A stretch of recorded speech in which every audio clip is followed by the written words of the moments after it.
The heavy, humid air of rural Georgia hung thick and still, a suffocating blanket that even the ancient, moss-draped oaks seemed to struggle against.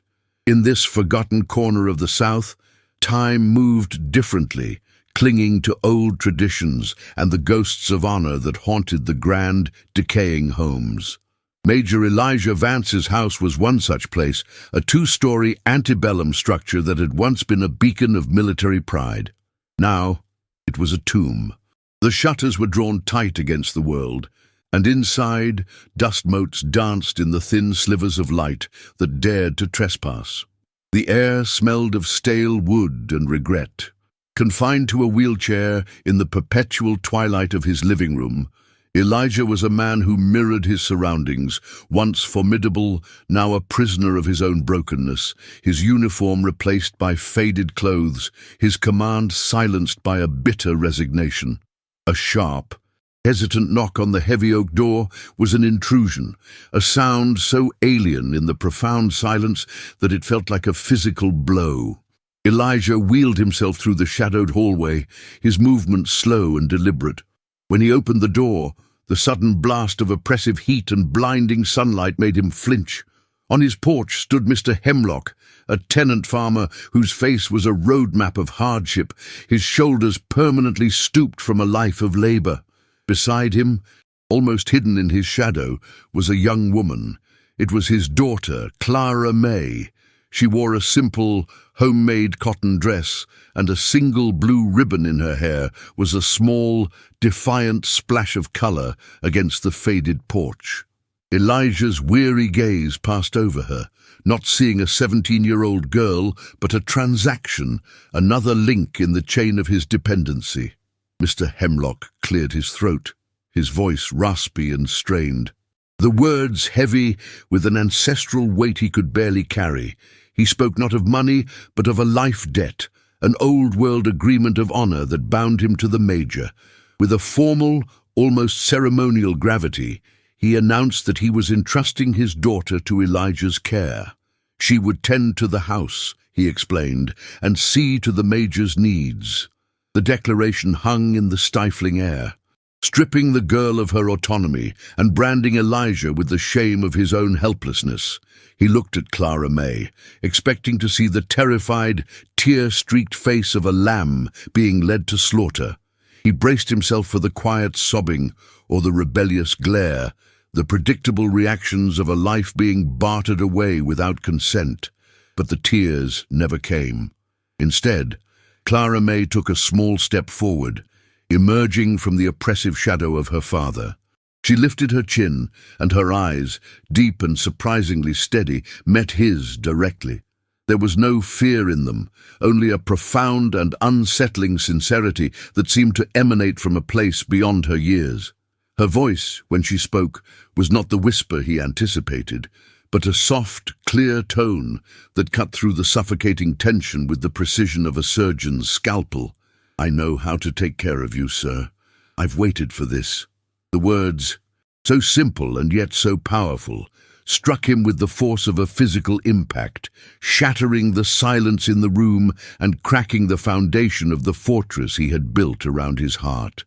It's a strange thing when a moment of profound injustice feels like a lifeline, and if you've ever felt that impossible conflict, subscribing helps us continue to share these complicated truths. In the days that followed, an unspoken rhythm settled over the house. Clara May moved with a quiet efficiency that was both unnerving and deeply calming. She didn't walk on eggshells around his disability, nor did she offer the cloying pity he despised. Instead, she treated his wheelchair as she would a piece of furniture, something to be navigated but not remarked upon. Her first act was to throw open the heavy velvet curtains, a gesture so bold it felt like a rebellion. Sunlight, a long-banished stranger, streamed into the living room, illuminating the thick layer of dust on everything he owned, a physical manifestation of his own neglect. She polished the dark wood of his father's desk until it gleamed, and the scent of lemon oil and fresh air began to slowly, painstakingly, replace the stale odor of decay. He watched her from his corner, a silent observer caught between irritation at the intrusion and a reluctant, budding curiosity. His life before this room was a ghost that haunted him in the long, silent hours. He remembered the crisp feel of his uniform, the weight of command settling comfortably on his shoulders, the easy camaraderie of men who trusted him with their lives. He could still smell the acrid cordite and the dusty air of Fallujah, feel the jarring rattle of the Humvee over broken roads. Then there was the flash, a searing white light that consumed everything, followed by an impossible, ringing silence. He remembered the sterile white walls of a hospital in Germany, the detached, clinical voice of a doctor explaining what was gone forever. The man who had led soldiers into battle was now a man who couldn't stand to greet a visitor at his own door. The honor he had lived by now felt like a cruel joke, a collection of medals that mocked him from a dusty box in his closet. For Clara May, Elijah Vance had never been just a man. He was a symbol. She remembered the summer she was 12, sitting on her own porch swing, watching him walk down the street. He was home on leave, his uniform immaculate, his posture radiating a confidence that seemed to make the very air around him stand at attention. He had stopped to retrieve a ball for some younger children, and his smile, a brief, brilliant flash of warmth, had captured her young heart completely. In her mind, he was the hero from the stories her grandfather used to tell, a man of principle and strength. When her father, broken by debt and a failing crop, had told her of his plan, a part of her had recoiled at the injustice, but a deeper, more resolute part saw it not as a sentence, but as a calling, a strange and twisted path to the one person she had ever truly admired. Their first real conversations were hesitant, fragile things, built around the mundane. She would ask about the leather-bound books that lined his shelves, their titles faded with age. He'd grunt a one-word answer, but she would persist, her questions gentle and genuinely curious. "This one's about Stonewall Jackson," she'd say, tracing the gold lettering with a finger. "Was he as stubborn as they say?" Slowly, reluctantly, he found himself talking, telling her about military strategy, about history, about the world beyond their small Georgia town. He spoke of places he'd seen, of cultures he'd experienced, and in those moments the bitter, broken man receded, and a glimpse of the major, the teacher, the leader, would reappear. He found himself listening for the soft sound of her footsteps, the quiet hum of her voice, a strange and unexpected music in the suffocating silence of his life. But the town was watching. A place like theirs fed on secrets and thrived on speculation. The mail carrier, Mr. Abernathy, who used to just drop letters in the box, now made a point to walk to the door, his eyes lingering on Clara May a moment too long. The boy who delivered groceries from the general store would stare, his youthful face a mixture of confusion and a crude, knowing smirk.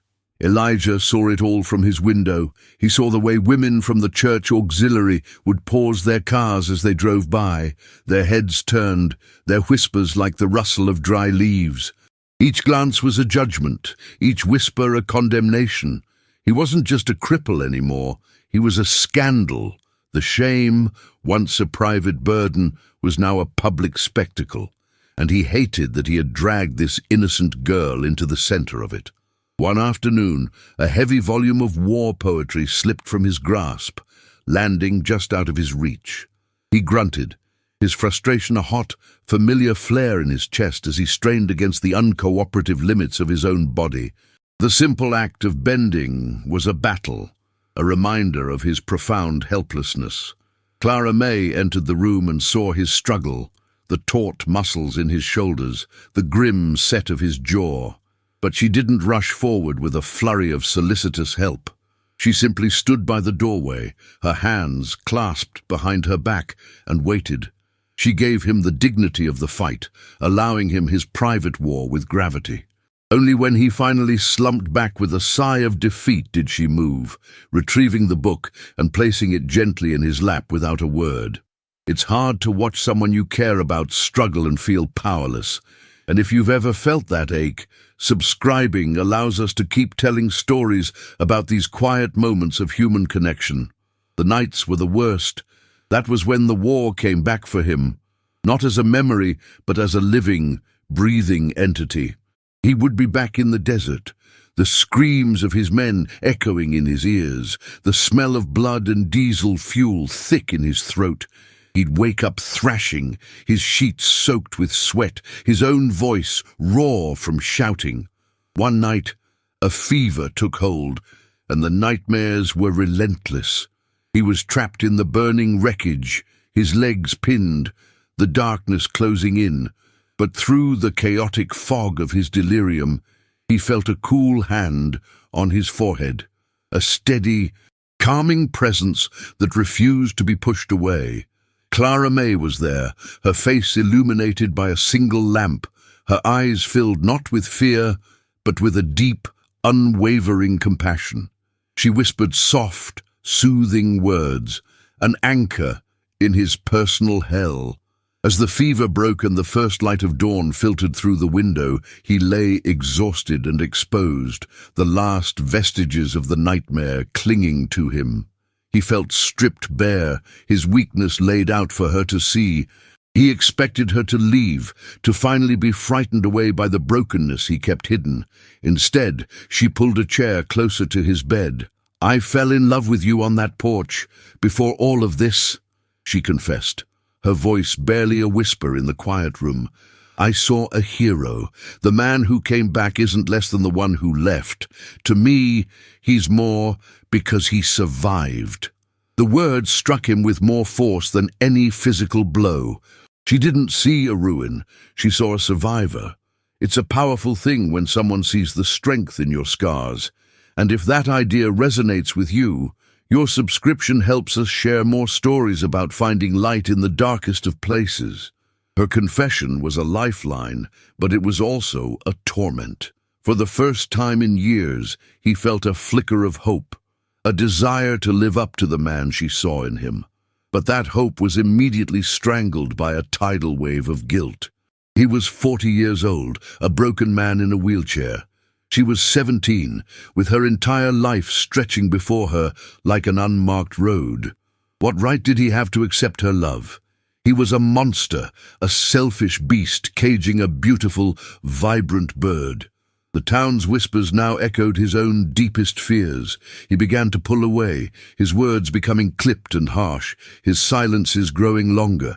He was trying to protect her, to push her toward a life she deserved. A life that didn't involve being a nursemaid to a bitter cripple. The external pressure mounted, giving voice to his internal demons. The idle gossip coalesced into a formal campaign of moral righteousness, led by Mrs. Gable, the self-appointed guardian of the town's virtue. She arrived one afternoon with 2 other women from the church council, their faces grim and determined. It wasn't a social call, it was an interrogation. They cornered Clara May in the kitchen, their questions dripping with false concern and veiled accusations. They asked about her duties, her living situation, and whether the Major was providing for her properly. Clara May answered each intrusive question with a simple, unshakable dignity that only seemed to fuel their suspicion. The threat was no longer just whispers. It was a formal committee with the power to tear their fragile world apart. Elijah decided he had to end it. He had to be the villain to set her free. He wheeled himself into the living room where she was dusting and, without preamble, told her it was over. His voice was a cold, unfamiliar thing, devoid of the warmth that had begun to creep into their conversations. He told her he had made arrangements, that there was a bus ticket for her and enough money to start a new life somewhere else, somewhere far away from him and this town. He explained that she deserved a young, whole man who could dance with her at her wedding and chase their children across a lawn. Every word was a lie designed to save her, and every word felt like he was carving a piece out of his own chest. He was offering her freedom, praying she would take it, and simultaneously praying she would refuse. Clara May listened to his entire speech without interruption, her hands still, her gaze fixed on his face. The hurt was plain in her eyes, but beneath it was a bedrock of resolve that startled him. When he finished, the silence in the room was heavy with all the things he hadn't said. She took a step toward him, her expression not one of a girl being dismissed, but of a woman making a stand. "My life isn't a debt to be paid off with a bus ticket, Major," she said, her voice soft but unbreakable. "You talk about a whole man, but you don't see that your war isn't over. You're still fighting it. Right here in this room. I'm not your nursemaid, and I'm not your prisoner. I'm a soldier in your army, and I'm not deserting." Her words disarmed him completely, leaving him adrift in a sea of his own making. The knock on the door was not hesitant this time. It was sharp, authoritative, a summons rather than a request. When Clara May opened it, Mrs. Gable stood on the porch, flanked by 2 other women from the church council. They were not there for tea. Their faces were set in masks of grim determination, their Bibles clutched like shields. They marched into the living room without an invitation, their presence immediately sucking the warmth from the sunlit space.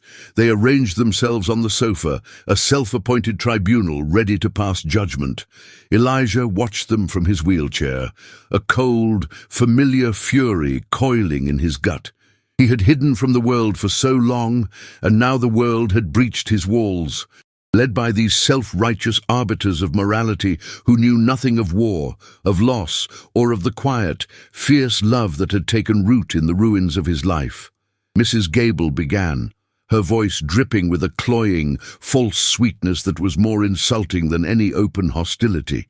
She spoke of the town's deep concern, of Clara May's welfare, and the unfortunate perceptions their living arrangement had created.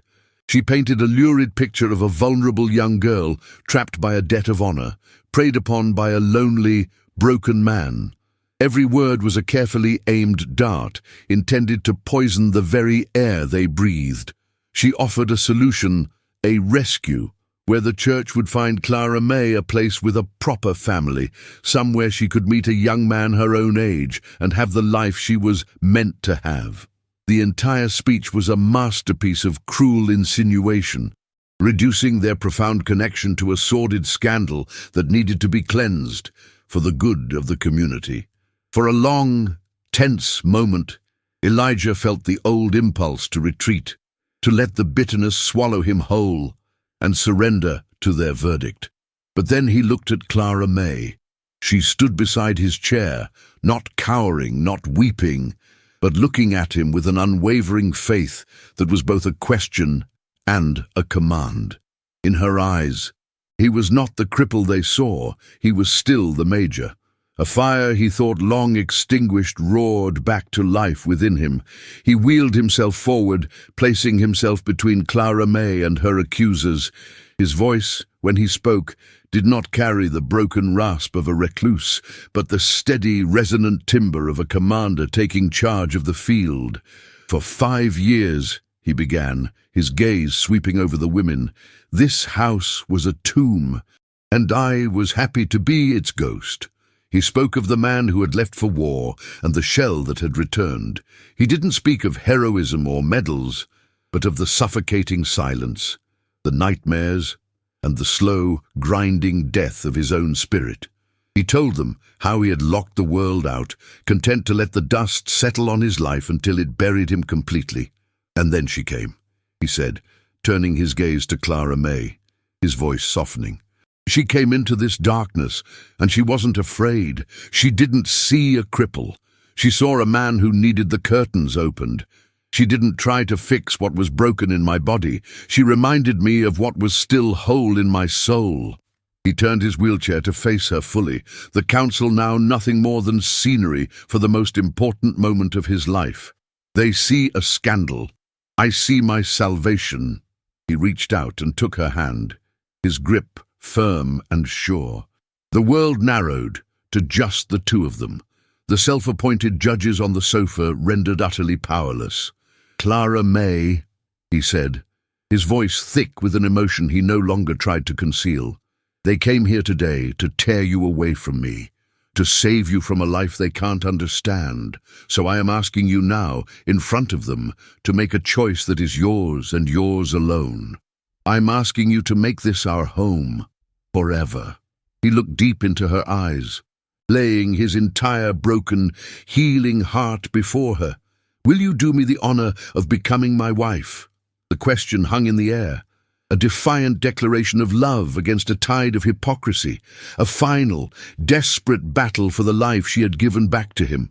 Clara May's answer was not a word, but an action. She knelt before his wheelchair, a gesture of profound equality rather than submission, and took his other hand in hers, completing a circuit of strength that the women on the sofa could not comprehend.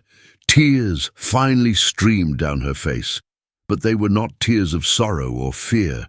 They were tears of overwhelming joy and relief. "Yes," she whispered, the single word echoing with the weight of all her silent hopes. "Yes, I will." Mrs. Gable and her counsel sat in stunned silence, their moral crusade collapsing into a pile of irrelevant hypocrisy. They had come to cast out a demon, and instead found themselves bearing witness to a sacrament. They gathered their Bibles and their pride and slipped out of the house, leaving behind not a scandal, but a home where two souls had just pledged to fight the rest of their wars together. They were married a month later, not in the town church with its prying eyes, but on the very porch where their story had begun. The heavy oak door was wide open, and the house behind them was filled with light and the scent of the gardenias Clara May had planted. He was no longer a ghost in a tomb, but a man reborn, and she was not a bartered girl, but a radiant bride. Their life together became a quiet testament to the power of their choice. Elijah, with Clara May's steady encouragement and administrative skill, channeled his military experience into something new. He established a local support program for returning veterans, a place where soldiers could find not pity, but purpose. He used his pension not as a crutch, but as seed money to help men and women navigate the invisible wounds of war, offering guidance on everything from job training to simply learning how to live in the quiet again. Over the years, the whispers of the town faded, replaced by a quiet, grudging respect that eventually blossomed into genuine admiration. The house that was once a subject of sordid gossip became a beacon of hope. Young men and women, home from their own wars, found their way to the Major's porch, seeking the counsel of a man who understood their battles. Clara May, having completed her studies in social work, became the heart of their foundation, her quiet strength and deep empathy guiding countless families through their darkest hours.